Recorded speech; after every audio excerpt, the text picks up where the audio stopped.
नमस्कार दोस्तों, आज की इस वीडियो में समझने की कोशिश करेंगे कि सरकार बनाम सोशल मीडिया की जो जंग छिड़ी हुई है आखिर क्यों छिड़ी हुई है।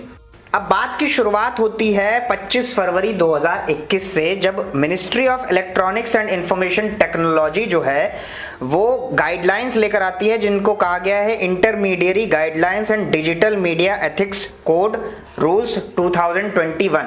बाकायदा जो मिनिस्टर हैं रविशंकर प्रसाद, वो प्रेस कॉन्फ्रेंस में आते हैं और इन गाइडलाइंस को बताते हैं। ये गाइडलाइंस जो हैं सोशल मीडिया प्लेटफॉर्म्स के लिए, जैसे कि ट्विटर हो गया, फेसबुक हो गया, इसके लिए ओटीटी प्लेटफॉर्म्स जैसे कि अमेजॉन प्राइम हो गया, नेटफ्लिक्स हो गया, इनके लिए, और डिजिटल मीडिया हो गया जैसे कि लल्लन टॉप हो गया, मान लीजिए क्विंट हो गया, इनके लिए जो गाइडलाइंस हैं वो सरकार जो है जारी करती है। अब इंटरमीडिएरी शब्द का क्या अर्थ है? इंटरमीडिएरी शब्द का अर्थ है कि मान लीजिए कोई सोशल मीडिया प्लेटफॉर्म है जहां लोग अपनी इंफॉर्मेशन साझा कर रहे हैं, इनको कहा जाता है इंटरमीडिएरी प्लेटफॉर्म्स। और सरकार ने इन प्लेटफॉर्म्स को 3 महीने का समय दिया ये सारी जो गाइडलाइंस हैं इनको इंप्लीमेंट करने के लिए, यानी 25 फरवरी 2021 को गाइडलाइंस जारी की और 3 महीने का समय यानी 26 मई 2021 तक ये गाइडलाइंस इंप्लीमेंट करने का समय दिया।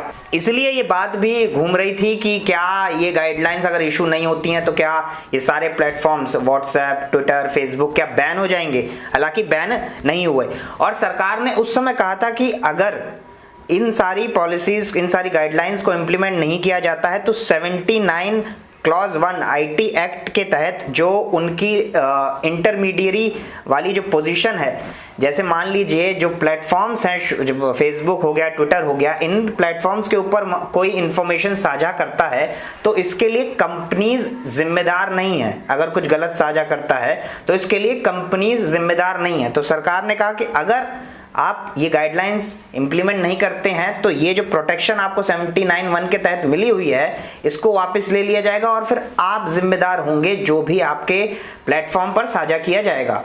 अब दिक्कत और विवाद, सबसे बड़ी कंट्रोवर्सी इस गाइडलाइंस को लेकर है जो सरकार ने इन कंपनीज को कहा है कि आपको फर्स्ट ओरिजिनेटर जो है ट्रेस करके हमको बताना पड़ेगा। मतलब कि वो जो मैसेज सरकार ला के देगी इन प्लेटफॉर्म्स को, वो कहां से निकला है, उसको फर्स्ट पहले नंबर पे किसने शुरू कराया उस मैसेज को, उसका ओरिजिनेटर कौन है, सबसे पहले किसने उसको साझा करा, वो आपको हमें बताना पड़ेगा। अब इसमें सरकार ने कुछ ऐसे पॉइंट्स बताए जिसमें सरकार इंफॉर्मेशन इन कंपनीज से मांग सकती है, जैसे कि sovereignty and integrity of India, जैसे भारत की संप्रभुता और अखंडता के खिलाफ कोई इंफॉर्मेशन साझा की जाती है तो वो बतानी पड़ेगी।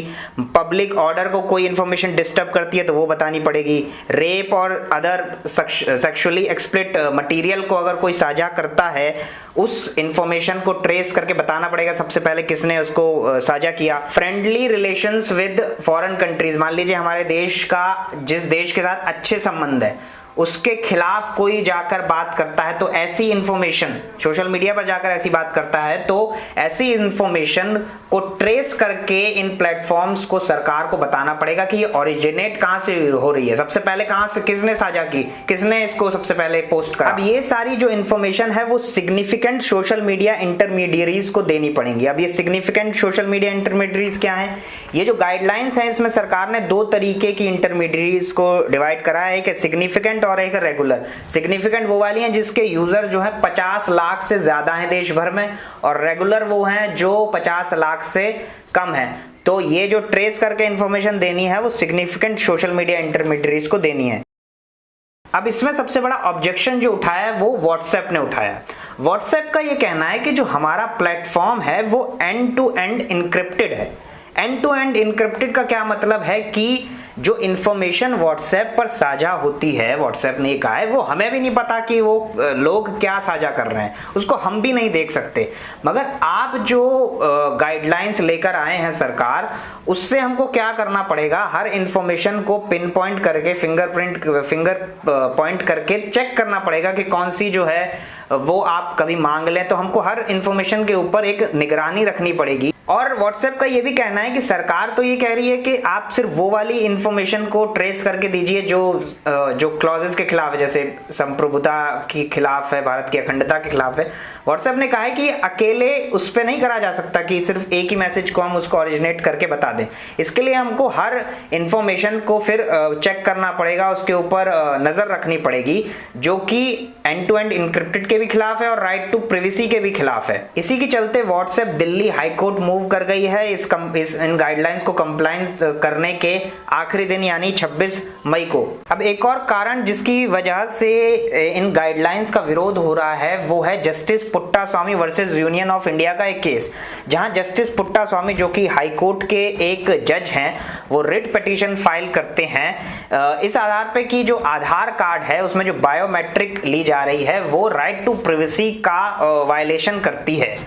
तो सुप्रीम कोर्ट ने इस केस में जो है कहा था कि जो राइट टू प्रिवेसी है वो एक फंडामेंटल राइट है, यानी मौलिक अधिकार है। वो आर्टिकल 21 या जो है राइट टू लाइफ के तहत इसमें सुप्रीम कोर्ट ने कहा था कि राइट टू प्रिवेसी जो है यानी निजता का जो अधिकार है कि हम अपनी चार दीवारी के अंदर क्या कर रहे हैं वो एक फंडामेंटल राइट है। निजता के अधिकार को मौलिक अधिकार सुप्रीम कोर्ट ने इस केस में करार दिया था। वहीं केंद्र सरकार का ये कहना है कि भैया कोई भी राइट जो है चाहे वो फंडामेंटल राइट ही क्यों ना हो वो असीमित नहीं होती, वो एब्सोल्यूट नहीं होती, उसके ऊपर रीजनेबल रिस्ट्रिक्शंस होते हैं। जैसे कि मान लीजिए आर्टिकल 19(1) आपको जो है आर्टिकल 19(1)(a) जो है आपको right to freedom of speech and expression देता है, मगर जो मतलब अभिव्यक्ति की स्वतंत्रता देता है कि आप अपने विचार जो है रख सकते हैं।